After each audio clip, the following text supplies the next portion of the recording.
वो शख्स मर गया जो कि 20 साल से एक ही एयरपोर्ट पर फंसा रहा। जी हां, आपने सही सुना। दुनिया में एक शख्स ऐसा भी था जो कि 18 साल एक ही एयरपोर्ट पर फंसा रहा। कुछ देर के लिए आप अपने आप को उन्हीं हालात में महसूस करें जिन हालात में मेहरान रहा। अगर आपके साथ ऐसा हुआ होता और आप एक एयरपोर्ट पर कैद हो जाते तो आप क्या करते? आप कहाँ रहते, कहाँ सोते, क्या खाते, कहाँ नहाते, बाकी ज़रूरियात कहाँ पूरी करते? आप जब भी किसी एयरपोर्ट पर जाते हैं तो वहाँ आपका सामना सिक्योरिटी एहलकारों से होता है, तो किसी न किसी मसले की सूरत में आपके ख्याल में ज़्यादा से ज़्यादा आपको वो कितनी देर रोक सकते हैं? यकीनन आपका कोई भी मसला चंद घंटों में हल हो सकता है या ज़्यादा से ज़्यादा एक दिन में। तो फिर ऐसा क्या हुआ कि मेहरान करीमी नासरी पेरिस एयरपोर्ट पर टर्मिनल 1 में 18 साल तक फंसा रहा? और इस कहानी से हॉलीवुड की मूवी और टॉम हैंक्स का क्या लेना देना है? मैं हूं तौसीफ और मैं आपके लिए उर्दू ग्राफी की जानिब से ये सच्ची कहानी लाया हूं। बिलाशुबा ये कहानी पिछली 2 दहाइयों की सबसे बेहतरीन स्टोरीज में से एक है। ये इंसानी हिम्मत, कुव्वत बर्दाश्त और हर रोज जिंदा रहने की लगन और कोशिश की कहानी है। मेहरान की कहानी शुरू होती है जब वो शाह ईरान के खिलाफ 1980 के अवाइल मुजाहिरों में शामिल हो जाता है और पकड़े जाने के डर से बेल्जियम भाग जाता है। उसकी मंजिल बेहतरीन जिंदगी के लिए बरतानिया थी। बेल्जियम में वो सियासी पनाह ले लेता है और कुछ अरसा वहीं गुजारता है। फिर वो बरतानिया जाने के लिए एक इनडायरेक्ट फ्लाइट मुंतखब करता है जो उसको पहले पेरिस और फिर हीथ्रो एयरपोर्ट बरतानिया ले जाती है। बरतानिया पहुंचने पर उसको पता लगता है कि उसके डॉक्यूमेंट्स जो कि एक ब्रीफ केस में थे गुम हो गए हैं और ज्यादा कयास यही था कि वो पेरिस एयरपोर्ट पर गुम हुए हैं। चूंकि वो बरतानिया पेरिस से आया था, एयरपोर्ट हुक्काम उसको बरतानिया में एंट्री को गैर कानूनी करार देकर उसको वापसी की फ्लाइट से पेरिस ही भेज देते हैं। अब जब वो पेरिस पहुंचता है तो वहां एयरपोर्ट अथॉरिटीज के पास अब एक अजीबो गरीब सिचुएशन है। चूंकि उसकी बेल्जियम से पेरिस एंट्री लीगल थी तो उसको वापस बेल्जियम डिपोर्ट नहीं किया जा सकता। बरतानिया ने क्योंकि उसको गैर कानूनी दाखिले पर वापस भेजा है तो उसको बरतानिया तो बिल्कुल नहीं भेजा जा सकता। अब वो ईरान का शहरी है, लेकिन उसको ईरान भी नहीं भेजा जा सकता क्योंकि उसका पासपोर्ट भी उसी ब्रीफकेस में था जो कि गुम हो चुका है। जब तक उसके पनाह वाले डॉक्यूमेंट्स या पासपोर्ट मिल नहीं जाते या दोबारा बन नहीं जाते तो उसका क्या करें? उसको एयरपोर्ट पर ही रहना है। याद रहे, चूंकि उसकी पेरिस में एंट्री लीगल है तो इसको गिरफ्तार नहीं किया जा सकता। इसके पास पेरिस का वीजा ना होने की वजह से एयरपोर्ट से बाहर भेजा भी नहीं जा सकता और वीजा देने के लिए उसके पास कोई डॉक्यूमेंट ही नहीं है।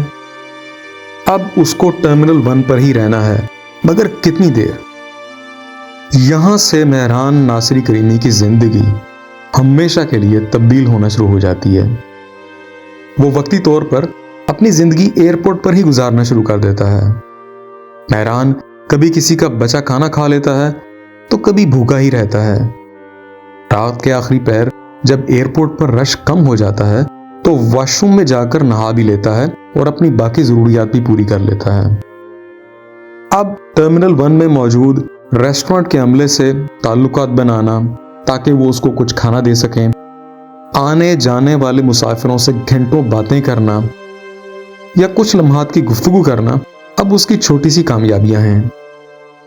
शोर करते मुसाफिरों की आवाजें, कैफे से उठती कॉफी की महक और उसके थके हुए जिस्म के नीचे ठंडे स्टील बेंचों का एहसास अब उसका रोजाना का मामूल है। दिन हफ्तों, हफ्ते महीने और महीने सालों में गुजर जाते हैं। मेहरान कभी एक बेंच पर सोता है तो कभी दूसरे काउंटर पर रात गुजारता है। मेहरान इतना अरसा एयरपोर्ट पर रह चुका है कि इसके पीछे दुनिया तब्दील हो चुकी है।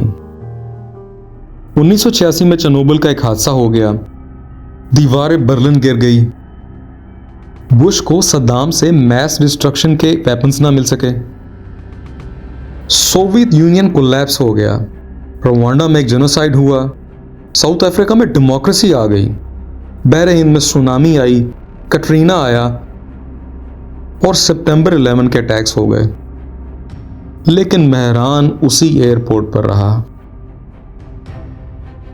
उसकी कहानी इतनी मशहूर हो जाती है कि स्टीफन स्पिलबर्ग उस पर एक मूवी बनाता है जिसमें मेन किरदार टॉम हैंक्स अदा करते हैं। मेहरान को भी उस पर बनने वाली फिल्म का इल्म होता है, लेकिन बदकिस्मती से वो उसे देखने नहीं जा सकता क्योंकि अब भी वो पेरिस एयरपोर्ट पर कैद है। अब मेहरान एक बहुत मशहूर आदमी है जिसको लोग जानना शुरू कर देते हैं और उसको the man without a country के नाम से पहचानते हैं। मीडिया की इतनी ज्यादा तवज्जो के बाद बिल आखिर फ्रेंच हुक्काम मेहरान को आर्जी तौर पर पेरिस में मौजूद एक होमलेस शेल्टर ले जाने पर आमादा हो जाते हैं। नाजरीन, अब मैं आपको एक मर्तबा फिर उसी सिचुएशन में डालना चाहूंगा जिसमें मेहरान है। आप इस सिचुएशन में होते तो क्या करते? आपका राब्ता अपने घर वालों से तो है, मगर आप एक कैदी से ज्यादा कुछ नहीं है। अगर इस सूरत में आपको यह मौका मिलता तो आप क्या करते? क्या सोचते? बाहर की दुनिया कैसी है? अब गाड़ियों के मॉडल्स क्या हैं? टेक्नोलॉजी में क्या तब्दीली आई है? 18 साल बाद रात को आसमान पर सितारे वैसे ही नजर आते हैं जैसे कि पहले थे। एक जगह से दूसरी जगह पहुंचने में अब कितना वक्त लगता है, वगैरह वगैरह। यकीनन आप इस कैद से फौरी रिहाई चाहते ताकि आप बाहर की दुनिया तो देख सकें, है ना? शायद नहीं। और यही कुछ मेहरान नासिरी करीमी के साथ हुआ। जब उसको 18 साल बाद हुकाम ले जाने आए तो उसने जाने से इनकार कर दिया। अब वो यहां से जाना नहीं चाहता। अब वो इस कैद का आदी हो चुका है। एयरपोर्ट उसका घर है और उस गेट के बाहर की दुनिया उसके लिए कैद। वो एयरपोर्ट के शोर में सुकून और तहफ़्फ़ुज़ महसूस करता है। एयरपोर्ट का अमला, ऊपर नीचे जाते एस्केलेटर्स, टिकट काउंटर पर खड़ा जॉन और कैफे डेस्क में लिंडा, सब उसके दोस्त हैं। बाहर उसका कोई नहीं। लेकिन जब एक मर्तबा उसकी तबीयत खराब होती है तो बिल आखिर हुकाम उसको होमलेस शेल्टर में छोड़ आते हैं। यहां अब वो एयरपोर्ट के माहौल को मिस करता है और बिल आखिर 2022 के आखिर में दोबारा पेरिस एयरपोर्ट पर रहना शुरू कर देता है, जहां 11 नवंबर 2022 को हार्ट अटैक की वजह से उसकी मौत हो जाती है। अब यहां पर आपके जहन में कुछ सवाल आए होंगे, आखिर मेहरान ने सूरत हाल से निकलने के लिए कितनी कोशिश की और ये कैसे हो सकता है कि हुक्काम में से किसी को भी 18 साल उसकी मदद करने का ख्याल ना आया हो? इसका कोई एक जवाब नहीं है। मेहरान सिर्फ बरतानिया जाना चाहता था। इसके अलावा बेल्जियम या ईरान जाने में इसकी कोई दिलचस्पी नहीं थी। बरतानिया बगैर किसी कागजात के वो जा नहीं सकता था और एयरपोर्ट के अमले के मुताबिक कागजात तैयार करना खुद उस आदमी का काम है। हुक्काम का इससे कोई लेना देना नहीं है।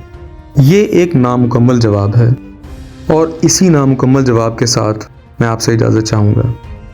अगली दफ़ा फिर एक सच्ची कहानी के साथ हाजिर होऊंगा। अगर आपको मेरी ये कहानी पसंद आई है, इसको लाइक कीजिएगा और अपने एक दोस्त के साथ ज़रूर शेयर कीजिएगा। इससे मेरी बहुत हौसला अफजाई होगी। बहुत शुक्रिया। वो ताज़ा मशरिक़ की हवा का सरूर बन गया, टर्मिनल 1 का गुरूर बन गया। 18 बरसों का वक्त अधूरा करते रहे, एक तन्हा दिल तारीख जिंदगी को जीते रहे। रास्तों का रहने वाला बेराह राही रह गया, ख्वाबों का शहर बनकर तबाही रह गया। दिन ब दिन महज उम्मीदों की ईद आती रही, रोशनी की तलब में रह गए बेकार जाती रही। आहिस्ता आहिस्ता दुनिया को बढ़ते देखा, अपने ख्वाबों की लाश को सड़ते देखा। मेहरान नासिरी, क्या ख्यालात थे तेरे दिल में? वक्त के कैदी, तेरी दास्तान नामुकम्मल रह गई।